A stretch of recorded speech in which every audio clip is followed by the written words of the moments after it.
Hello students, आपके requirement में 2023-24 के लिए सेशन शुरू हो चुका है। उस सेशन का आज है पहला लेक्चर नंबर 1। याद रखिएगा, डेली लेक्चर होगा जब तक आपका best years of semester years का पूरा कोर्स कंप्लीट नहीं होता। जिसमें पहले दिन मैं आपको बता रहा हूँ आज के दिन में कि सबसे इंपॉर्टेंट टॉपिक है 3 नंबर में 4 नंबर में आपके इसमें पूछा जाता है, दैट इज बेस्ट अर्थशास्त्र किसे कहते हैं, बेस्ट अर्थशास्त्र की विशेषताएं बताइए और उसके क्षेत्र के बारे में बताइए। इन सभी टॉपिक को कंप्लीट करेंगे हम, ठीक है। बेस्टी अर्थशास्त्र, बेस्टी का मतलब क्या होता है, छोटा।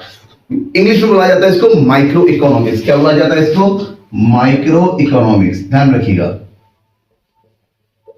This one known as microeconomics. अगर माइक्रो इकोनॉमिक्स को सही तरीके से समझे तो एक तरफ होता है micro, this one MICRO micro, और दूसरी तरफ होता है इकोनॉमिक्स, माइक्रो इकोनॉमिक्स। और इकोनॉमिक्स का मतलब तो जानते ही क्या होता है। इकोनॉमिक्स का मतलब होता है कि सीमित संसाधनों के द्वारा असीमित आवश्यकताओं की पूर्ति के लिए जो भी कार्य होता है उसका अध्ययन, ठीक है ना। तो आपके यहाँ पर इकोनॉमिक्स यू कहें कि यहाँ पर प्रोफेसर किसके according to professor Adam Smith की धन के विज्ञान को, ये धन का अध्ययन करने को अर्थशास्त्र कहते हैं। मतलब समझिएगा अर्थशास्त्र क्या है। अर्थशास्त्र का मतलब होता है एक ऐसा शास्त्र जिसके अंतर्गत हम उन क्रियाओं के बारे में पढ़ते हैं जो ये बताता है कि किस तरह से लोगों की असीमित आवश्यकताओं को सीमित साधनों के द्वारा पूरा किया जा सकता है, वो अर्थशास्त्र हो गया। लेकिन लोगों की जो सीमित साधनों से असीमित आवश्यकताओं को पूरा करने में बहुत सारी परेशानियां होती हैं, समस्या उत्पन्न होती है, जिसको कहते हैं आर्थिक समस्या। यानी कि आर्थिक समस्याओं को अध्ययन करना ही अर्थशास्त्र हुआ। तो आर्थिक समस्या कई प्रकार की होती है, उसमें से कुछ समस्या ऐसी होती है जो सूक्ष्म लेवल पर पाई जाती है, दैट इज माइक्रो अध्ययन किया। अब माइक्रो को बढ़कर क्या होता है, माइक्रो बना है माइक्रोज वर्ड से, किससे, माइक्रोज वर्ड से, सॉरी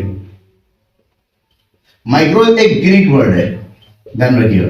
जो माइक्रोज है एक ग्रीक वर्ड है, और ग्रीक वर्ड होने में इसका जो अर्थ होता है माइक्रोज का, ग्रीक वर्ड का अर्थ है, इसका मतलब होता है सूक्ष्म, यूं कहें छोटा, सूक्ष्म या छोटा। इसका मतलब ये हुआ कि अगर हमने सूक्ष्म और छोटा और इकोनॉमिक्स के अर्थ को मिला देते हैं तो यहां पर इन दोनों से बनता है कि हम कह सकते हैं अर्थव्यवस्था के सूक्ष्म या व्यक्तिगत समस्याओं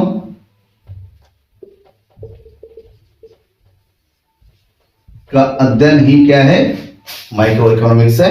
यानी कि क्या, ये बेस्ट अर्थशास्त्र है। अगर इसके अर्थ को थोड़ा सा और विस्तृत वे में समझा जाए और थोड़ा डिटेल से जाएंगे कि लिखेंगे कैसे। सर एग्जाम में पूछा जाता है कि बेस्ट अर्थशास्त्र से आप क्या समझते हैं, तो लिखेंगे कैसे। तो लिखने का तरीका ये है कि अगर इसके हम अर्थ को समझेंगे कि इसके अर्थ को कुछ इस तरह से लिखा जा सकता है कि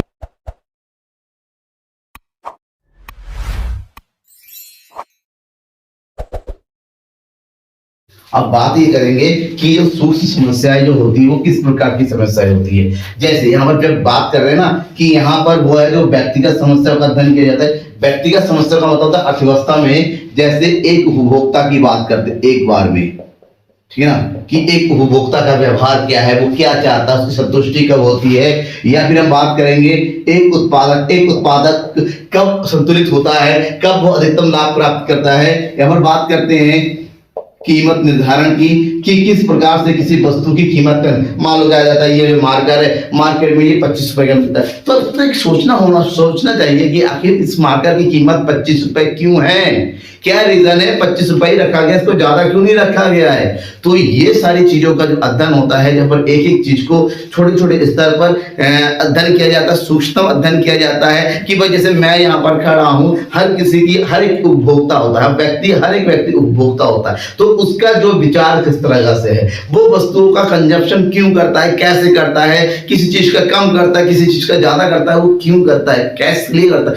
इन सब चीजों के जब हम अध्ययन करना चाहते हैं तो वो शास्त्र होता है जहां पर इसको अध्ययन करते हैं, वो हमारा व्यष्टि अर्थशास्त्र है। समझ में आ गया व्यष्टि अर्थशास्त्र क्या है, जहां पर सूक्ष्म अध्ययन मतलब सूक्ष्म मतलब छोटे छोटे समस्या होगा, व्यक्तिगत समस्या होगा, एक एक करके इसको अध्ययन कर सकते हैं, जिसको हम ग्रुप में नहीं पढ़ सकते, ग्रुप में समझ नहीं सकते, इसको हम व्यष्टि अर्थशास्त्र कहते हैं। और व्यष्टि अर्थशास्त्र के अर्थ को समझने के बाद जो दूसरा पॉइंट होता है इसकी विशेषता है, व्यष्टि अर्थशास्त्र की विशेषताएं कि कौन कौन सी प्रमुख विशेषताएं होती हैं। अगर हम व्यष्टि अर्थशास्त्र की विशेषताओं की बात करते हैं, क्योंकि शॉर्ट में क्वेश्चन पूछा जाता है, तो इसकी विशेषता में बेसिकली आप लिख सकते हैं कि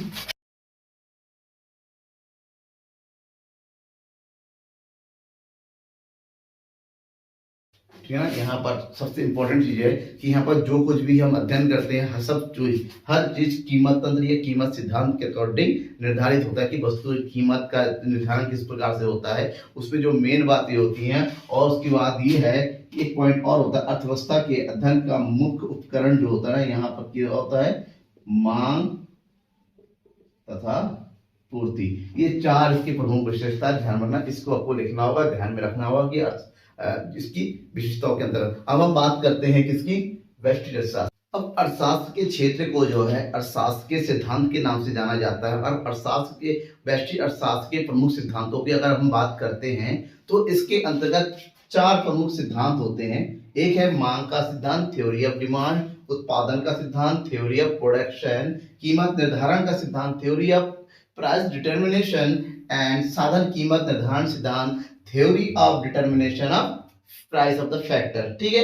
अब इस सिद्धांत के अंदर क्या होता है, सबसे पहले देखिए, व्यष्टि अर्थशास्त्र के अंतर्गत जैसा कि मैंने कहा कि व्यक्तिगत चीजों के बारे में अध्ययन किया जाता है, तो यहाँ पर ये बताता है कि एक व्यक्तिगत लोगों की मांग फलन किस प्रकार से काम करता है, यानी कि मांग को कौन कौन सी चीजें हैं जो प्रभावित करती हैं। ठीक है ना। मांग की लोच क्या है, मांग का नियम किस तरह से काम करता है। तो यानी कि मांग कौन करता है, उपभोक्ता। यानी कि डायरेक्टली यहाँ पर उपभोक्ताओं के बारे में बात होती है कि उपभोक्ता का व्यवहार एक्चुअली में किस तरीके से है, वो कब किसी चीज को खरीदेगा, कब किसी चीज को नहीं खरीदेगा, इन सब चीजों के बारे में यहाँ डिटेल से पढ़ा जाता है। सेकेंड है उत्पादन का सिद्धांत। उत्पादन किससे जुड़ा हुआ है, उत्पादन डायरेक्टली जुड़ा हुआ है किससे, उत्पादन जुड़ा हुआ है उत्पादकों से।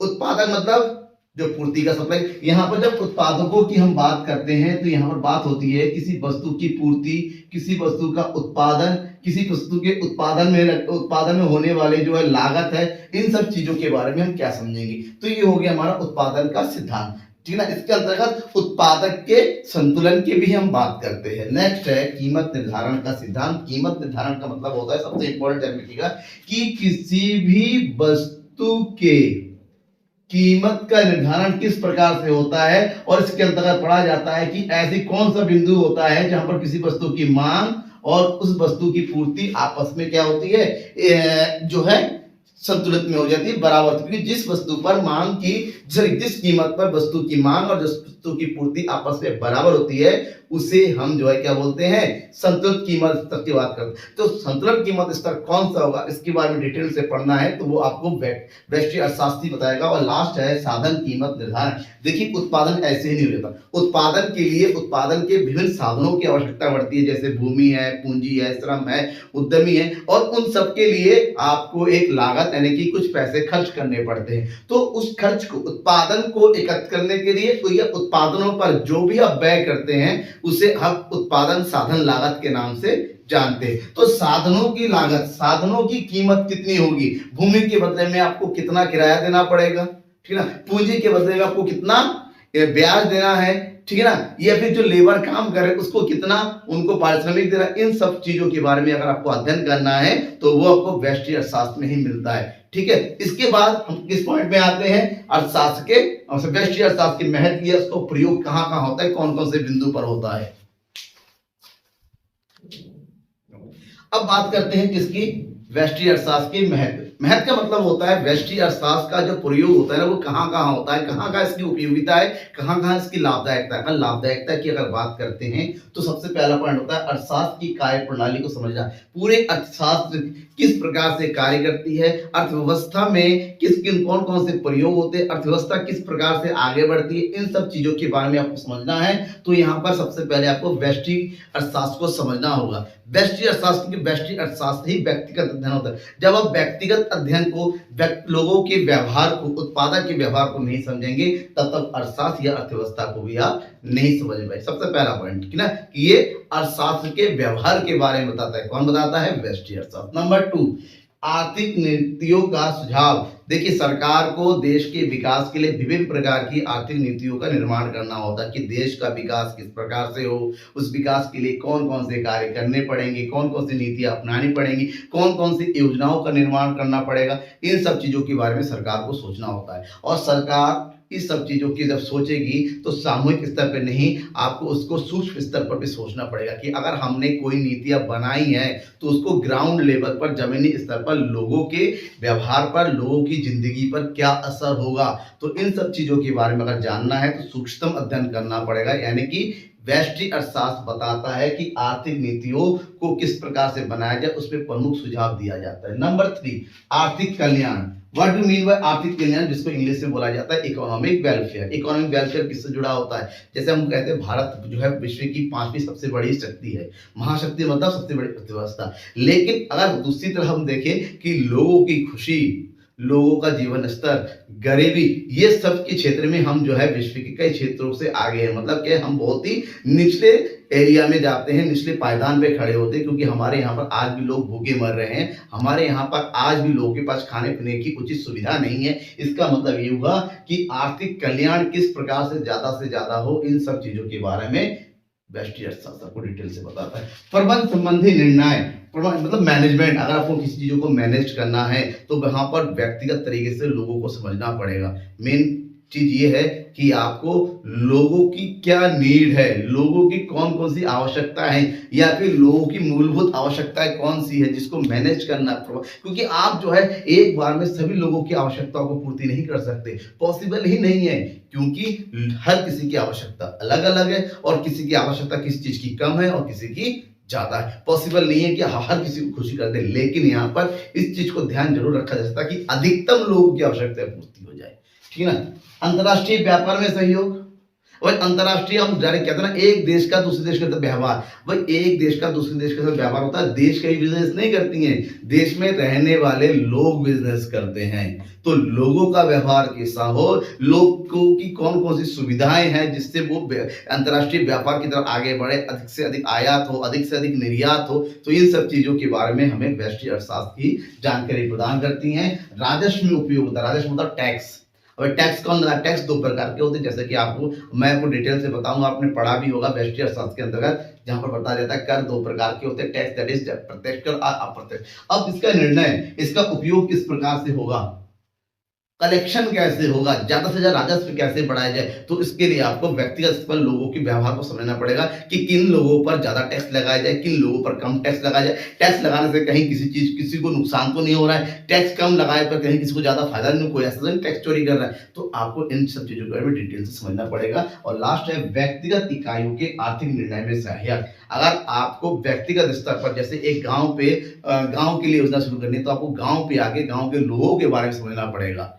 ठीक है ना। आपको किसानों के बारे में निर्णय बनाना, तो जाके आपको किसानों से मिलना पड़ेगा, किसानों को क्या चाहिए, किसानों का हित किस किस चीजों में है, तो उसी आधार पर आप जो है व्यक्तिगत निर्णय कर सकते हैं। तो ये सारी चीजें जो पॉइंट टू पॉइंट मैंने बताया, इसका बोलते हैं कि व्यष्टि अर्थशास्त्र का उपयोग कहाँ, कैसे और किस तरीके से किया जाता है, व्यष्टि अर्थशास्त्र का क्या प्रमुख महत्व है। ठीक है।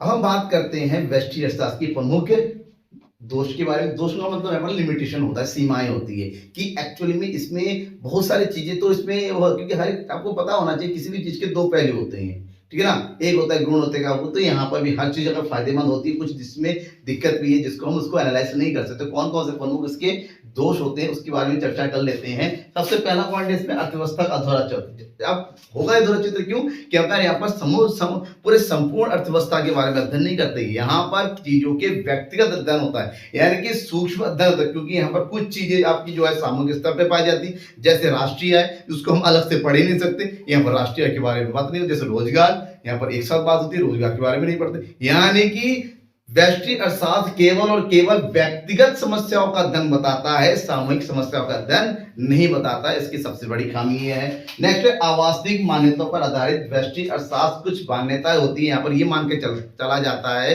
कि जब भी हम किसी के बारे में अध्ययन करता है वो पूर्ण रोजगार लिया होता है, लेकिन ध्यान में रखना का, अर्थव्यवस्था में कभी भी पूर्ण रोजगार की स्थिति नहीं होती है, तो वास्तविक मान्यता पर आधारित होती है।